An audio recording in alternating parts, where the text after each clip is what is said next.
seront poussés par la convoitise. Ils viendront eux-mêmes acheter très cher tes bijoux dans tes magasins. Sur le plan de la qualité, nos produits sont les meilleurs. La plupart de tes clients deviendront nos victimes. En effet, ces bijoux, grâce à d'innombrables incantations compliquées, contiennent des esprits inférieurs condamnés à nous servir. Quand un client achètera un bijou, c'est en réalité un esprit qui l'achètera. Une fois dans leur maison, cet esprit sera capable de soutirer pendant la nuit le sang des occupants de la maison, surtout celui des petits-enfants. Il pourra aussi perturber l'équilibre du foyer en semant un climat de mésentente entre les conjoints, sans jamais être inquiété. Tout le monde sait qu'un foyer où il y a de la mésentente est un terrain propice à nos exploits. L'ivresse, quel que soit le produit qui l'avait provoqué, bière, alcool, chanvre ou drogue, était caractérisée par la même couleur. À mesure que les images défilaient sur l'écran, je remarquais que mon interlocuteur en laissait passer certaines sans donner aucune explication. La particularité de ces gens était qu'ils étaient tous en dessins ni figures géométriques de couleurs variées. Plus tard, je compris que ces personnes entourées de feu étaient des chrétiens régénérés. Le diable ne pouvait rien faire contre eux directement. Je le dis en connaissance de cause. La séance de cours terminée, mon instructeur me remit au bon soin de celui qui m'avait amené chez lui. Quand il me vit, ce dernier insista beaucoup pour que je sacrifie mon père. Je lui exprimai mon désaccord en restant dans un silence de marbre. Ceci énerva mon interlocuteur. Il se fâcha, et donna l'ordre qu'on me persuade d'accepter. 2 autres personnes me conduisirent dans un endroit très différent des précédents. Ils me dirent, le grand prince éprouve pour toi une grande estime. Il ne veut pas te contraindre à accepter de le servir. Compte tenu des qualités qui sont en toi, il désire que tu acceptes de le servir de ton propre gré. Fais preuve d'intelligence, et profite de l'occasion qui t'est offerte maintenant. N'oublie pas que même si tu persistes à refuser, il t'est impossible de nous fausser compagnie maintenant que tu as pris connaissance des éléments de base de notre organisation. Tu es des nôtres, que mon père meure de sa mort naturelle, car je ne le tuerai pas. Quant à moi et à ce qui pourrait m'arriver, je m'en moque éperdument, tu ne mourras pas. Si nous avions voulu t'éliminer, nous aurions eu plusieurs occasions de le faire, à cause de l'affection que le grand prince éprouve pour toi. Sinon, tu serais morte le jour où les 2 esprits qui te servaient en ont eu assez et ont réclamé leur liberté. Tu seras morte, les jours où les esprits qui te servaient en ont eu assez et ont réclamé leur liberté. Tu serais morte aussi le jour où tu as décidé de quitter les cimetières. Le grand prince estime que tu lui seras utile vivante que morte. C'est pour cela que tu as gardé la vie. Sans cela, nous n'en serions pas là. L'homme se retourna pour me montrer 2 hommes blancs. Il me demanda si je les connaissais. Comme je ne répondais pas, il me dit que c'était ceux-là qui m'avaient servi depuis l'âge de 8 ans, ils t'ont suivi partout où tu es allé. Actuellement, il y en a 52 comme eux qui sont à ton service. Voici enfin venu le temps où tu peux les voir et les admirer. Trop longtemps, tu n'as entendu que leur voix. Je vis alors les 52 personnages. Chacun surgit en répondant, présent. À l'appel qui fut fait devant moi, si tu donnes ton consentement, tu seras princesse, et des milliers te serviront. Accompagnée de tous mes suiveurs, je fus reconduite à mon premier interlocuteur. Comme s'il avait assisté à notre conversation, il me dit, tu as de la chance d'être encore vivante après un tel affront. Je ne vois pas ce que le grand prince trouve de spécial en toi. Tu retourneras donc chez toi. Cependant, nous ferons en sorte que tu respectes nos exigences. Sans plus mot dire, il me raccompagna à l'endroit par où j'étais entré chez eux, dans le monde spirituel sous-marin. Au moment où nous atteignîmes notre objectif, on m'interpella et on me remit un objet de forme arrondie, transparent, qui mesurait environ 16 cm de diamètre. Je demandai ce que c'était et à quoi cela servait, mais on me répondit de poser ces questions à celui qui m'avait amené ici. Je pris l'objet, en espérant qu'il représentait la solution à mon problème, et que cela pourrait être un médicament ou un moyen de recouvrer la santé.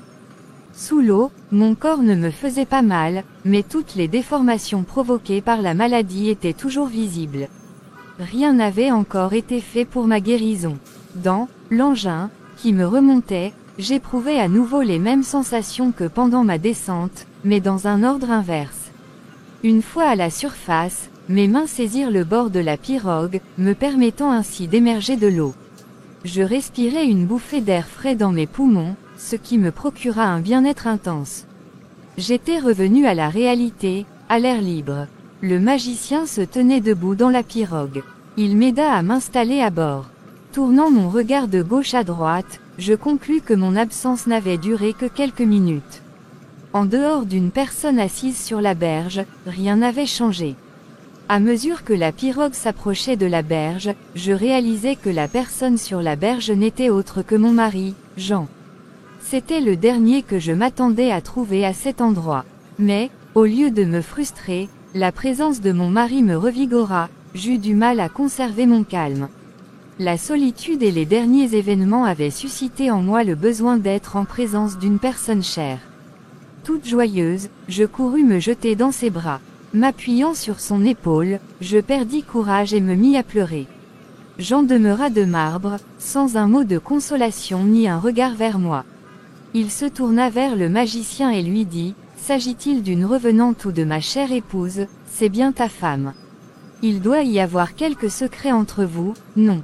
C'est le moment ou jamais de le savoir, ce n'est pas la peine, ma femme ne peut pas vivre sous l'eau. » Qui peut vivre sous l'eau? Comprenant l'enjeu, je me dis qu'il était grand temps que j'intervienne. C'est bien moi, Jean. Souviens-toi, le jour où nous nous sommes rencontrés, de la première parole que tu m'as dite. Je lui rappelai alors nos souvenirs communs. Ces paroles semblèrent apaiser Jean, dans une toute petite mesure. Mais que s'était-il passé pour que mon mari se trouve ici? Les incantations n'avaient-elles pas agi? Le magicien m'avait-il menti, ou avait-il pris peur après mon plongeon, pour aller prévenir mon mari? Sur le chemin du retour, Jean m'expliqua que le magicien était venu le trouver la veille, en lui disant que j'avais besoin de lui. Il poursuivit, « Je ne pouvais douter de ces paroles, car tu ne m'avais rien dit de ta destination. » Je l'ai suivi sans hésitation, craignant qu'il ne te soit arrivé quelque chose d'irréparable. Depuis que je me suis assis à la place où tu m'as trouvé, je n'ai fait que regarder l'endroit où il m'avait montré que tu étais tombé. Je t'expliquerai tout en détail. Sois patient, et tu sauras d'où je viens. Je me rendis compte que j'étais resté sous l'eau 3 jours et 2 nuits. Était-ce possible? Était-ce le magicien qui était allé trouver mon mari? Seul le maître pouvait répondre à toutes ces questions. Me souvenant enfin de la présence de ce dernier, je lui demandai à quoi pouvait servir l'objet en forme de boule. Voyant la boule, sans me répondre, le maître se prosterna à 3 reprises, sans souci de la présence de mon mari. Il me dit, « Madame, grâce à cette boule magique, vous occupez à présent un rang 7 fois supérieur au mien. À partir de maintenant, tous vos désirs seront des ordres. Je ne peux plus rien vous apprendre. » À ces mots, je me sentis comme vidé. Tout espoir de guérison s'écroula comme un château de cartes. Irrité, je jetai la boule à terre. Elle se brisa en 1000 morceaux. Le maître était stupéfait. « Pourquoi, madame, avez-vous agi de la sorte ?»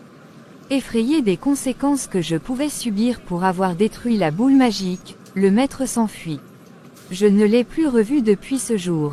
Appuyé sur l'épaule de mon mari, je me mis à sangloter et à pleurer sur mon sort. Mon mari ne me posa aucune question. Il compatissait sincèrement à ma peine. Fatigué et chargé, nous nous acheminâmes lentement vers notre domicile. Chapitre 8. Les méandres de la servitude. Une fois à la maison, la porte du salon s'ouvrit d'elle-même, à notre grand étonnement. À peine entrés, une voix nous souhaita la bienvenue, dans notre propre maison, et nous pria d'entrer dans la chambre à coucher. Suivi de mon mari, nous sommes entrés, pour découvrir une boule magique identique celle que je venais de casser. Une voix sortit de la boule magique et nous donna l'ordre de nous asseoir. Nous nous exécutions déjà lorsque la même voix ordonna que je reste seul, c'est-à-dire que mon mari sorte. Je m'opposais à cet ordre, mais Jean sortit de lui-même. Une feuille de papier sortit du sol. Il y était écrit quelque chose dont on me demanda de prendre connaissance. Au premier coup d'œil, je remarquai qu'il s'agissait d'une liste de 52 noms. Chaque fois que je citais un nom de la liste, une voix répondait « présent ». À la manière des écoliers, sur un ton autoritaire, la voix poursuivit et me dit « Puisque tu as cassé la première boule, celles-ci sont incassables. Nos anciennes clauses sont toujours en vigueur. Pour t'aider à pactiser rapidement avec nous, la boule te fournira de l'argent, des bijoux, et des victuailles, comme des poules blanches et noires. Vous mangerez ces poules lorsque la faim se fera sentir dans le foyer. Ou bien tu pourras obtenir de l'argent, et faire le marché toi-même, ce qui reviendra même. » Malgré cela, je refusais d'obtenir de la nourriture ou de l'argent par ce moyen. Les membres de ma famille étaient aisés, pour autant ils commencèrent à m'éviter. Le diable faisait en sorte qu'il n'y ait aucune compassion chez ceux qui nous connaissaient. Si un parent riche nous rendait visite, il pouvait s'apitoyer sur notre sort ou même pleurer, mais son cœur restait froid, et il ne nous venait pas en aide matériellement. Depuis quelque temps déjà, les dettes de mon mari avaient sérieusement augmenté. C'était la souffrance, la disette et la misère au foyer. J'en étais réduite à quémander un peu de nourriture. Ma vie n'était plus qu'un calvaire. Les jeûnes et les privations m'avaient affaibli encore davantage. Jean, qui depuis longtemps gardait le silence, commença à manifester certains signes de mécontentement et d'inquiétude. Un jour, il voulut que je lui explique d'où provenait cet argent qui se trouvait dans notre chambre et que nous ne pouvions utiliser. Il ne pouvait comprendre pourquoi nous éprouvions la famine, alors que nous avions de la nourriture dans la maison. Je lui répondais toujours qu'il devait attendre le moment opportun pour que je lui explique la situation. Mais, ce jour-là, je résolus de lui dire la vérité. Je lui expliquai que, lorsque j'étais sous l'eau, les démons avaient exigé la mort de mon père en échange de ma guérison. Il fallait que j'accepte de prendre un repas avec eux pour que mon père meure. Je lui dis que j'avais refusé dans l'espoir qu'il ne s'en prendrait qu'à moi seul, et qu'il laisserait les miens tranquilles. Mais il ne voulait pas de ma vie. Pour me forcer à pactiser avec eux, ils nous avaient privés de tout, dans l'espoir de nous forcer à utiliser leurs produits. Je t'en supplie, Jean, si tu tiens vraiment à ce que nous utilisions cet argent et cette nourriture, accepte de signer toi-même un pacte où tu donnerais en sacrifice les membres de ta propre famille. Quel rapport y a-t-il entre cet argent et les membres de ma famille? Que viennent-ils faire dans tout cela? Tu dois comprendre que cet argent n'est pas venu tout seul. Ce sont des esprits qui nous l'ont apporté. Ainsi, tu es au courant de tout. Accepte de signer, mais en sachant que c'est ton père qui mourra le premier. Pour toute réponse, Jean demeura bouche bée pendant un moment relativement long, avant de conclure. Je comprends, mais, en réalité, qu'avait-il compris, le pauvre? Pas grand-chose, sans doute. Les esprits se matérialisant pendant tout le temps où j'étais en contact avec les démons, mon mari entendait bien leur voix, mais sans les voir. Un après-midi, nous revenions d'une visite, en quête de quelques provisions pour la maison. Je me tenais au bord de la route pour souffler un peu, car j'étais complètement exténué. Une voiture vint s'arrêter à environ 10 mètres de l'endroit où nous nous trouvions. Le conducteur, un Européen, vêtu d'un pantalon bleu foncé et d'une chemise bleu clair à manches courtes, portant de lunettes noires, et une cigarette à la bouche, me signe de m'approcher. À sa façon de m'appeler, je l'identifiais comme l'un des esprits qui me suivait. Bien que l'ayant reconnu, je fis semblant de n'avoir rien vu ni entendu lui, en revanche, comme s'il voulait se faire remarquer, persistait à klaxonner tout en me faisant de gestes. Excédé par la jalousie, je pense, mon mari ironisa et me dit « Tu ne vas tout de même pas le laisser klaxonner éternellement. N'as-tu jamais le cours de dire à tes amants que tu es marié, pour qu'ils t'appellent plus en ma présence ?» Prise par un sentiment de colère, puis de grande pitié envers mon mari, je souris faiblement, malgré la présence de l'homme blanc. « Vous, les hommes. Crois-tu, Jean, que cet homme pourrait être mon amant? Crois-tu que ce genre de type pourrait manquer de belles femmes pour accepter de me prendre comme maîtresse, dans mon état actuel? Pourtant, il est là, et il t'attend. Il n'est pas mon amant pour la simple raison qu'il n'est pas de ce monde. Ce type n'est pas un être humain. Comment? Ce n'est pas un être humain. Est-ce que les Européens ne sont pas des hommes? Si tu ne crois pas ce que je dis, approche-toi de lui et tu seras fixé. Pour une fois, Jean se conduisit en homme. D'un air téméraire, il s'avança vers le véhicule. À son approche, lorsqu'il fut à environ 2 mètres, le conducteur démarra en trombe. Après avoir parcouru moins de 5 mètres, la voiture disparut, au grand étonnement de mon mari. Il demeura planté là, ne sachant à quel saint se vouer. Oui, voiture et conducteur avaient complètement disparu. Je lus sur le visage de mon mari un découragement total, un désespoir infini. Il bégaya, ainsi, les voix que nous entendons proviennent donc de ces blancs. Était-ce une question ou une affirmation? Je ne pus le discerner, un exorcisme raté. Bien que partageant le même lit, il y avait très longtemps que nous n'avions plus de rapport sexuel, mon mari et moi. Une nuit, Jean voulut réclamer son droit sur mon corps. C'est alors que des coups fusèrent de partout, coups qui lui furent administrés par des adversaires invisibles. Il reçut l'ordre de ne plus mettre les pieds dans la chambre à coucher, de peur de subir de graves sanctions. Malgré ses injonctions, Jean préféra braver la mort, plutôt que de m'abandonner. Mais, chaque fois qu'il tentait de franchir la porte de la chambre à coucher, il était violemment agressé. On lui assénait de méchants coups de poing. J'avais pitié de mon mari, mais je ne pouvais rien faire pour lui venir en aide. En revanche, il ne s'avoua pas vaincu pour autant. Poussé par l'amour de sa Françoise, il fit ce qui lui semblait bon, dans le but de me secourir. Sans me prévenir de son projet, il alla trouver les prêtres catholiques et les invita à venir exorciser la maison. En effet, ce n'était un secret pour personne qu'il y avait des bruits dans la maison, même en l'absence d'occupants. Les voix de plusieurs personnes étaient parfois audibles, même par les voisins. 2 jours plus tard, un prêtre se présenta avec 2 acolytes munis des instruments nécessaires à l'exercice de leur mission, c'est-à-dire exorciser la maison et ses occupants. La célébration de l'Eucharistie devait intervenir en dernier lieu, en signe d'action de grâce en faveur de la sœur Françoise. Outre le prêtre et les 2 servants, assistaient à cette cérémonie mon mari et nos 4 enfants ainsi que moi-même. La messe commença à 10h40. Tout alla pour le mieux, jusqu'au moment où nous remarquâmes de la confusion chez le prêtre. Il avait encore les bras levés, tenant dans ses mains le calice contenant le vin transformé en sang de Christ, lorsqu'un vent venu d'on ne sait où commença à souffler violemment, balayant tout sur son passage. La puissance de ce vent arracha le calice des mains du prêtre, et fit tomber tous les objets qui se trouvaient sur l'autel improvisé. Nous fûmes tous contraints de rester accroupis, pour ne pas être battus par des êtres invisibles. Malgré notre position d'humilité, la situation devint de plus en plus intenable. Nous ne trouvâmes un peu de répit que dans la fuite, le prêtre en tête, avec ses acolytes, suivi des enfants et de leur papa. Tout le monde ne trouva son salut que dans une débandade digne des temps apocalyptiques. Le prêtre se retrouva dehors avec ses habits tout déchirés. Quant à moi, j'étais restée assise à la même place. Tandis que l'ouragan battait son plein, quelqu'un me chuchota à l'oreille. « Reste calme, tu n'es pas concerné. » Après la fuite du prêtre, quelqu'un vint me dire « Tu as de la chance que nous ne t'ayons pas informé des conséquences entraînées par la venue de ces personnes ici. Ne sais-tu pas qu'ils sont plus puissants que nous et que Dieu les écoute plus que nous?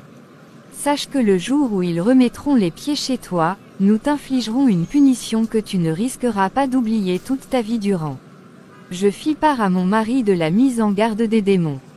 Nous ne nous attendions pas à ce que les prêtres puissent encore venir chez nous, compte tenu du mauvais traitement qu'ils avaient subi de la part des démons. Lors de leur précédente visite, mon mari et moi avions pensé qu'il était inutile de leur demander de ne plus revenir. Cependant, le prêtre qui avait été chassé ne s'avoua pas vaincu pour autant. Loin d'abandonner, il alla trouver un collègue plus expérimenté que lui. Il ne voulait pas laisser ternir l'image de sa congrégation. Environ une semaine plus tard, à notre grand étonnement, nous vîmes venir un prêtre plus âgé que le précédent. Il nous dit qu'il venait exorciser la maison. Nous ne pûmes l'en empêcher, pour plusieurs raisons. Personne chez nous ne lui avait demandé de venir. Compte tenu de l'âge avancé de ce prêtre, nous nous sommes dit qu'il devait avoir plus d'expérience. Enfin, il nous restait encore un léger espoir. Ce fut à peu près le même scénario que la fois précédente. Lors de la consécration, juste au moment où le prêtre prononçait ces paroles, « Faites ceci en mémoire », on entendit un grand bruit. C'était le retentissement d'une gifle magistrale sur la joue droite du prêtre. Ce dernier chancela et tituba, mais encaissa le coup. Il parvint à conserver son équilibre et, à ne pas tomber. On aurait dit une colonne qui vacillait, prête à tomber. Il se mit à prononcer des paroles dans une langue incompréhensible. En guise de réponse à ce que je pensais être une prière, un vent encore plus violent que la fois précédente se mit à souffler et emporta tout. Le vieux prêtre s'enfuit sans autre forme de procès. Ces 2 échecs consécutifs me firent penser que ces prêtres, ou tout au moins les membres de cette congrégation, étaient incapables de chasser les mauvais esprits. Ils n'étaient manifestement pas habilités à s'octroyer cette prérogative de l'exorcisme. À quelques nuances près, ces échecs ressemblent à ce qui est écrit dans le livre des Actes des Apôtres, chapitre 19, versets 13 à 17. La sentence, nous restâmes impuissants, frustrés et résignés à notre sort, nous attendant à recevoir la punition promise par les démons, le châtiment qui devait s'abattre sur nous. J'étais lasse d'attendre une guérison utopique qui ne venait jamais. Je me disais que la meilleure solution était encore la mort. Je voulais mourir seule, pour que mon mari et mes enfants soient épargnés. Mais nous ne pouvions que supposer la nature du châtiment, puisque les démons ne nous avaient pas encore contactés.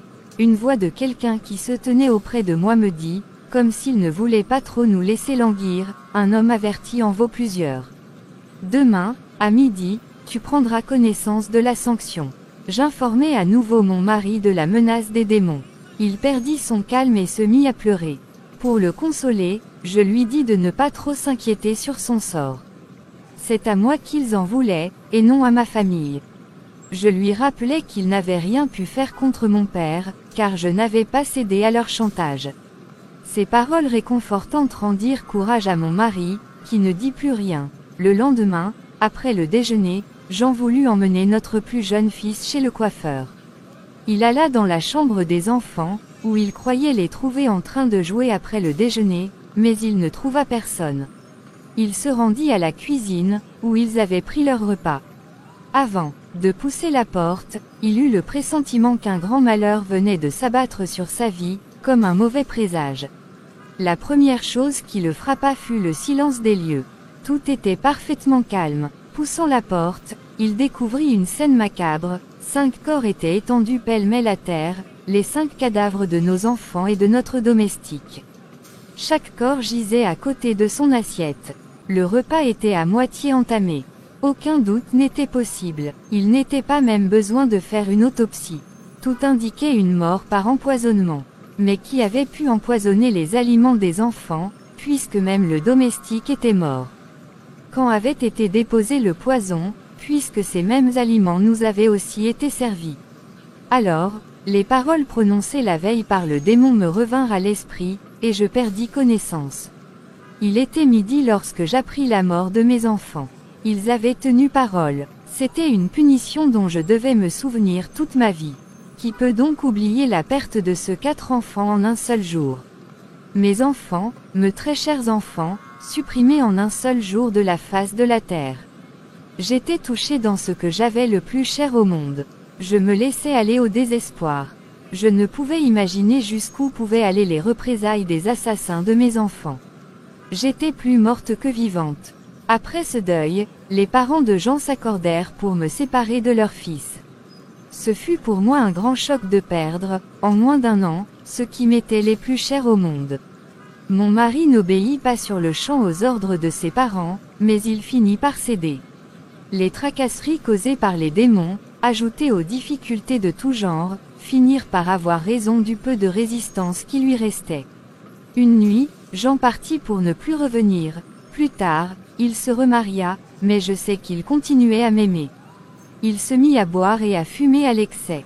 3 ans après sa séparation forcée, il succomba à une maladie des poumons. Bien que n'ayant pas encore, à cette époque, reçu le salut de Dieu, je lui avais pardonné. Je savais que ce n'était pas la faute de Jean s'il avait fui les harcèlements des démons. Je ne lui en voulais en rien. J'ai prié Dieu qu'il nous pardonne tous les deux, au service du mal à présent que j'étais abandonné à moi-même, les démons purent trouver en moi un terrain d'action propice. Sachant que je n'avais maintenant plus grand-chose à perdre, les démons changèrent de tactique envers moi. Ils devinrent courtois dans leur manière de communiquer avec moi, parfois même gentils. Ils m'utilisèrent de plus en plus pendant cette période. Je devins leur femme. Que ceci ne vous trouble pas. Les démons peuvent entretenir des rapports sexuels avec les êtres humains. Pour vous rafraîchir la mémoire, je vous renvoie à la lecture de Genèse 6, versets 1, 2 et 4, lorsque les hommes eurent commencé à se multiplier sur la face de la terre, et que des filles leur furent nées, les fils de Dieu virent que les filles des hommes étaient belles, et ils en prirent pour femmes parmi toutes celles qu'ils choisirent. Les géants étaient sur la terre en ces temps-là, après que les fils de Dieu furent venus vers les filles des hommes, et qu'elles leur eurent donné des enfants, ce sont ces héros, qui furent fameux dans l'Antiquité. Avant de poursuivre mon témoignage, il me faut donner certaines explications pour me faire comprendre. Les esprits mauvais sont les anges déchus qui choisirent de suivre Lucifer dans sa révolte contre Dieu, Apocalypse 12/9. Par la suite, certains esprits mauvais ont été retenus dans l'espace, Daniel 10h13, d'autres dans les cimetières, et d'autres encore dans les eaux sous la mer. Les mauvais esprits ou démons sont immortels, du moins jusqu'à l'ouverture de l'étang de feu dont nous parle Apocalypse 20h10. Bien qu'immortels, les mauvais esprits ne peuvent pas se reproduire entre eux. C'est ainsi qu'ils font toujours appel à des êtres humains pour se reproduire, et pour mener à bien la grande campagne de séduction de l'humanité organisée par Satan. L'union entre un être humain et un mauvais esprit donne naissance à un monstre mi-homme mi-animal. Ces esprits ne peuvent périr que carbonisés, par l'invocation du feu du ciel sur eux. Cependant, les anges déchus ne périssent pas de cette manière. S'ils ont élu domicile dans un corps humain, ils peuvent être chassés ou délogés par le Saint-Esprit, lorsque nous invoquons le nom de Jésus-Christ, Matthieu 12h28. Restez seul à la maison. Je devins l'épouse de plusieurs démons. 2 à 3 fois par semaine, je mettais au monde ces enfants monstrueux. Je les nourrissais au sein 2 à 3 jours, et cela leur suffisait. Puis je m'occupais des autres. Je vous raconte ce que j'ai vécu, ou du moins ce que le Seigneur a permis que je dévoile, afin d'exposer ces choses au grand jour, pour la gloire de mon Sauveur. Peut-être y a-t-il parmi vous des gens qui font toutes sortes de choses pour guérir, ou recouvrer leur santé physique ou spirituelle. Mais venez à Jésus-Christ de Nazareth, il prendra soin de vous. Jésus-Christ est venu pour détruire les œuvres du diable. Or, la plus grande œuvre de Satan est de vous maintenir loin de Dieu, de nous empêcher de connaître Dieu et son Fils Jésus-Christ. Venez à Christ tel que vous êtes. Si un être humain était entré par hasard dans la pièce où je me trouvais, il n'aurait pu voir personne d'autre que moi, alors que des légions de démons s'affairaient autour de moi. Tout ce qu'un visiteur aurait pu voir, c'était que j'avais les seins gonflés comme ceux d'une femme qui allaite.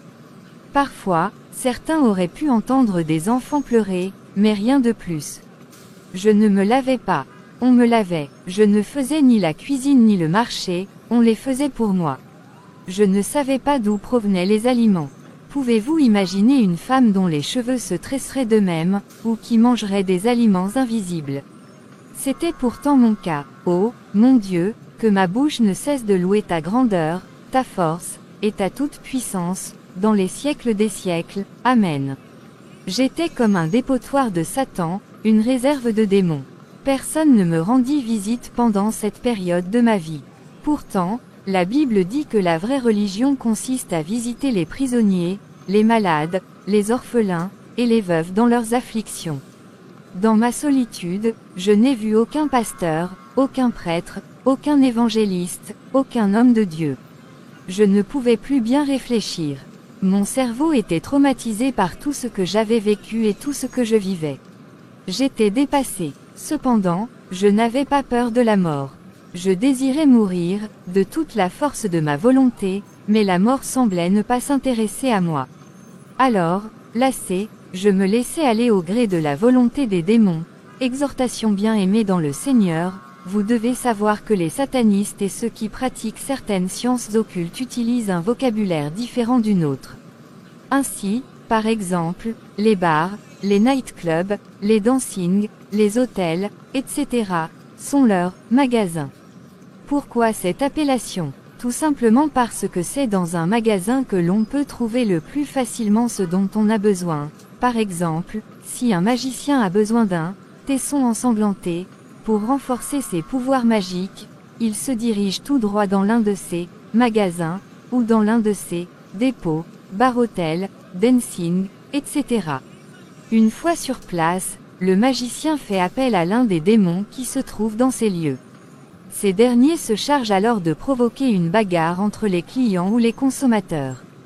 Poussé par les démons, l'une de ces victimes va casser une bouteille et, toujours sous l'impulsion des démons, va enfoncer le culot brisé dans le corps de son adversaire. Le tesson sortira du corps tout couvert de sang, d'où l'appellation de tesson ensanglanté. L'agresseur tentera de fuir, tout en se débarrassant de l'objet compromettant, tandis que le blessé s'écroulera en attendant qu'on l'emmène à l'hôpital.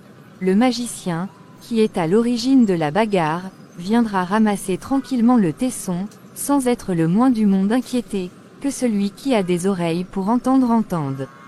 Je vois mal certaines personnes qui se disent chrétiennes, tenir ou détenir des débits de hôtels, des nightclubs, etc.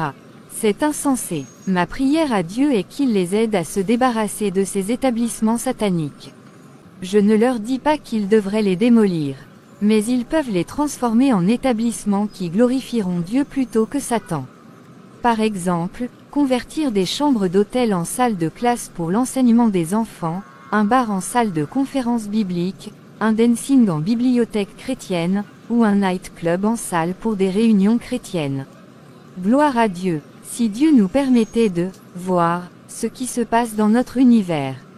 Je ne suis pas certaine qu'il y aurait beaucoup de personnes courageuses pour aller se promener en plein jour dans certains endroits. Il se passe beaucoup de choses que Dieu, dans son amour immense, ne veut pas que nous puissions voir. Imaginez un énorme crapaud en train d'uriner dans le verre d'un consommateur dans un bar, alors que celui-ci croit qu'on est en train de lui verser à boire. Le consommateur ne voit rien de ce qui se passe dans l'invisible. Comment réagirions-nous si nous voyions voler dans le ciel d'énormes orang-outans en plein jour? Tout le monde fuirait. Cependant, ces choses se passent réellement, mais Dieu, dans son amour, n'a pas voulu que nous puissions les voir. Louons le Seigneur. Louons-le d'avoir caché ces choses à nos yeux. Faisons tout ce qui est en notre pouvoir, bien-aimés, pour demeurer dans son amour. La visite de mon père pendant toute cette époque, aucun membre de ma famille n'était venu me voir, bien que sachant tout ce qui m'était arrivé. Mais, un jour, mon père vint me rendre visite. Je ne sais si quelqu'un était allé le prévenir. Il arriva, une Bible à la main. Lorsqu'il fut sur le seuil de la maison, une voix lui donna l'ordre de sortir. Comme il essayait, perplexe, de comprendre d'où provenait cette voix, il reçut un coup sur la tête et tomba. Mon cœur me fit très mal lorsque je vis mon cher papa se relever avec peine tout en me fixant d'un air étonné.